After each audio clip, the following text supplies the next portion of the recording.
ಆತ್ಮೀಯ ಬಂಧುಗಳೇ, ಶ್ರೀರಾಮಚರಿತಮಾನಸ ಕಿಷ್ಕಿಂಧ ಕಾಂಡ, ಇದರಿಂದ ಇವತ್ತು ಚೌಪಾಯಿಗಳು ಮತ್ತೆ ದೋಹೆಯನ್ನ ತಿಳ್ಕೊಳ್ಳೋಣ. ತಬ್ ಹನುಮಂತ್ ಉಭಯ ದಿಸಿ ಕಿ ಸಬ್ ಕಥಾ ಸುನಾಯಿ, ಪಾವಕ ಸಾಖಿ ದೇಯಿ ಕರಿ ಜೋರಿ ಪ್ರೀತಿ ದೃಢಾಯಿ, कीन ही प्रीति कछु बीच न राखा, लक्ष्मण राम चरित सब भाषा, कह सुग्रीव नयन भरी बारी, मिली ही नाथ मिथिलेश कुमारी, मंत्रिन सहित इहा एक बारा, बैठ रहेवु मैं करत बिचारा, गगन पंथ देखी मैं जाता, पर बस परी बहुत बिल पाता, राम राम हा राम पुकारी, हम ही देखी दीन हेवु पट डारी, मागा राम तुरत देही दीन्हा, पट उर लाई सोच अति कीन्हा, कह सुग्रीव सुनहु रघुबीरा, तजहु सोच मन आनहु धीरा, सब प्रकार करिहु सेवकाई, जेहि विधि मिलिहि जानकी आई. ಇವು ಚೌಪಾಯಿಗಳು ಮತ್ತು ದೋಹೆ. ಈಗ ಇದರ ಅರ್ಥವನ್ನ ತಿಳ್ಕೊಳ್ಳೋದಕ್ಕೆ ನಾವು ಪ್ರಯತ್ನ ಮಾಡೋಣ. ಇಲ್ಲಿ ತುಳಸಿದಾಸರು ಹೇಳ್ತಾರೆ, ರಾಮ ಲಕ್ಷ್ಮಣರು ಸುಗ್ರೀವನನ್ನ ಭೇಟಿ ಮಾಡ್ತಾರೆ. ರಾಮ ಸುಗ್ರೀವನನ್ನ ಆಲಿಂಗನೆ ಮಾಡ್ಕೊಳ್ತಾನೆ.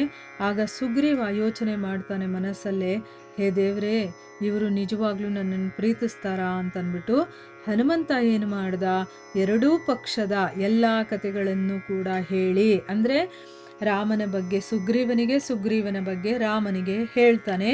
ಹೇಳಿ ಅಗ್ನಿಯನ್ನ ಸಾಕ್ಷಿಯಾಗಿಸಿ ಆ ಇಬ್ಬರ ಮೈತ್ರಿಯನ್ನು ಕೂಡ ಪ್ರೀತಿಯಿಂದ ಬೆಸಿತಾನೆ. ಅಂದ್ರೆ ಏನು, ಇಬ್ಬರಿಗೂ ಫ್ರೆಂಡ್ಶಿಪ್ ಮಾಡಿಸ್ತಾನೆ. ಇಬ್ರು ಒಬ್ಬರನ್ನೊಬ್ರು ಹೃದಯದಿಂದ ಪ್ರೀತಿಸ್ತಾರೆ. ಯಾವ ಮುಚ್ಚು ಮರೆನೂ ಇರಲಿಲ್ಲ ಅವರಿಬ್ಬರಲ್ಲಿ. ಆಗ ಲಕ್ಷ್ಮಣ ಶ್ರೀರಾಮನ ವೃತ್ತಾಂತವನ್ನೆಲ್ಲ ಸುಗ್ರೀವಾದಿಗಳಿಗೆ ಹೇಳ್ತಾನೆ. ಈಗ ಏನೇನಾಯ್ತು ಅನ್ನೋದನ್ನೆಲ್ಲ ವಿವರವಾಗಿ ಹೇಳ್ತಾನೆ. ಇದನ್ನ ಕೇಳಿ ಸುಗ್ರೀವನ ಕಣ್ಣುಗಳು ತುಂಬಿ ಬರುತ್ತೆ. ಮತ್ತೆ ಹೇಳ್ತಾನೆ, ಸ್ವಾಮಿ, ಮಿಥಿಲೇಶ ಕುಮಾರಿ ಜಾನಕಿ ಖಂಡಿತವಾಗ್ಲೂ ಕೂಡ ಸಿಗ್ತಾಳೆ. ಒಂದು ಸರಿ ನಾನು ಮಂತ್ರಿಗಳ ಜೊತೆ ಇಲ್ಲಿ ಕೂತ್ಕೊಂಡು ಏನನ್ನೋ ವಿಚಾರ ಮಾಡ್ತಾ ಇದ್ದೆ. ಅಂದ್ರೆ ನಾವೆಲ್ಲ ಕೂತ್ಕೊಂಡು ಒಂದು ವಿಷಯದ ಬಗ್ಗೆ ಚರ್ಚೆ ಮಾಡ್ತಾ ಇದ್ವಿ. ಆ ವಿಷಯದ ಬಗ್ಗೆ ನಾನು ಕೂಡ ಕೂತ್ಕೊಂಡು ಯೋಚನೆ ಮಾಡ್ತಾ ಇದ್ದೆ. ಆಗ ಪರವಶಳಾಗಿ, ಅಂದ್ರೆ ಬೇರೆಯವರ ವಶದಲ್ಲಿದ್ದಂತಹ, ಮತ್ತೆ ತುಂಬ ವಿಲಾಪ ಮಾಡ್ತಾ, ಜೋರಾಗಿ ಅಳ್ತಾ ಕಿರ್ಚಾಡ್ತಾ ಆಕಾಶ ಮಾರ್ಗವಾಗಿ ಹೋಗ್ತಾ ಇದ್ದಂತಹ ಸೀತಮ್ಮನನ್ನ ನಾನು ನೋಡಿದೆ. ನನ್ನನ್ನು ಕೂಡ ಅವಳು ನೋಡಿದ್ಲು. ರಾಮ, ಹೇ ರಾಮ ರಾಮ ಅಂತ ವಿಲಾಪಿಸ್ತಾ ಏನು ಮಾಡಿದ್ಲು, ತನ್ನ ಒಂದು ವಸ್ತ್ರವನ್ನ ಕೆಳಗಡೆ ಬೀಳಿಸಿದ್ಲು ಅಂತ ಹೇಳ್ತಾನೆ. ಅಂದ್ರೆ ಒಂದು ವಸ್ತ್ರದಲ್ಲಿ ಅವಳ ಒಂದು ಒಡವೆ ವಸ್ತ್ರಗಳನ್ನೆಲ್ಲ ಹಾಕಿ ಅದನ್ನ ಕೆಳಗಡೆ ಬೀಳಿಸಿದ್ಲು ಅಂತ ಹೇಳಿದಾಗ ಶ್ರೀರಾಮ ಅದನ್ನ ತೋರಿಸಿ ಅಂತ ಕೇಳ್ಕೊಳ್ತಾನೆ. ಆಗ ಸುಗ್ರೀವ ತಕ್ಷಣ ಆ ವಸ್ತ್ರವನ್ನ ತಂದು ಒಪ್ಪಿಸ್ತಾನೆ. ಆ ಆಭರಣಗಳನ್ನೆಲ್ಲ ಹಾಕಿ ಗಂಟು ಹಾಕಿ ಅದನ್ನ ಕೆಳಗಡೆ ಬೀಳ್ಸಿರ್ತಾಳೆ. ಅದು ಸುಗ್ರೀವ ಎತ್ತಿಟ್ಟಿರ್ತಾನೆ. ಆಮೇಲೆ ರಾಮನಿಗೆ ತಂದ್ಕೊಡ್ತಾನೆ. ಅದನ್ನ ಎದೆಗೆ ಅಪ್ಕೊಂಡು ಶ್ರೀರಾಮ ವಿರಹ ತಾಪಕ್ಕೆ ವಶನಾಗ್ತಾನೆ.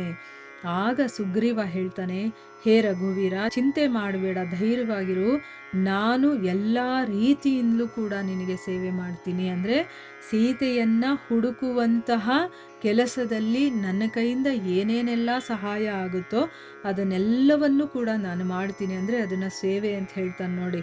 ಇಲ್ಲಿ ಅವನಿಗೂ ಗೊತ್ತಿದೆ, ರಾಮ ಒಡೆಯ, ನಾನು ಸೇವಕ ಅಂತಂದ್ಬಿಟ್ಟು, ಅದಕ್ಕೆ ನಾನು ಎಲ್ಲ ರೀತಿಯಲ್ಲೂ ನಿನಗೆ ಸೇವೆ ಮಾಡ್ತೀನಿ. ಸೀತಾದೇವಿ ನಿನಗೆ ಸಿಗುವಂತಹ ಎಲ್ಲ ಉಪಾಯಗಳನ್ನು ಕೂಡ ನಾನು ಮಾಡ್ತೀನಿ ಅಂತಂದ್ಬಿಟ್ಟು ಹೇಳ್ತಾನೆ. ಅಂದರೆ ಇಲ್ಲಿ ಫ್ರೆಂಡ್ಶಿಪ್ ಅಲ್ವಾ. ಈಗ ಫ್ರೆಂಡಿಗೆ ಏನೋ ಒಂದು ತೊಂದರೆ ಇದ್ದಾಗ ಒಬ್ರಿಗೊಬ್ರು ಸಹಾಯ ಮಾಡ್ಕೊಳ್ತಾರಲ್ಲ, ಆ ರೀತಿ ನಾನು ನಿನಗೆ ನನ್ನ ಕೈಲಾದಂಥ ಸೇವೆಯನ್ನು ಮಾಡೇ ಮಾಡ್ತೀನಿ. ಮತ್ತು ಆ ಸೀತಾದೇವಿಯನ್ನು ಹೇಗೆ ಕರ್ಕೊಂಡು ಬರೋದು ಅನ್ನೋ ಒಂದು ಉಪಾಯವನ್ನು ಕೂಡ ನಾನು ಹುಡುಕ್ತೀನಿ ಅಂತಂದ್ಬಿಟ್ಟು ಹೇಳ್ತಾನೆ. ಮುಂದುವರೆದೇನಾಗುತ್ತೆ ಅಂತ ನಾವು ಮುಂದಿನ ಭಾಗದಲ್ಲಿ ತಿಳ್ಕೊಳ್ಳೋಣ. ಹರೇ ಕೃಷ್ಣ.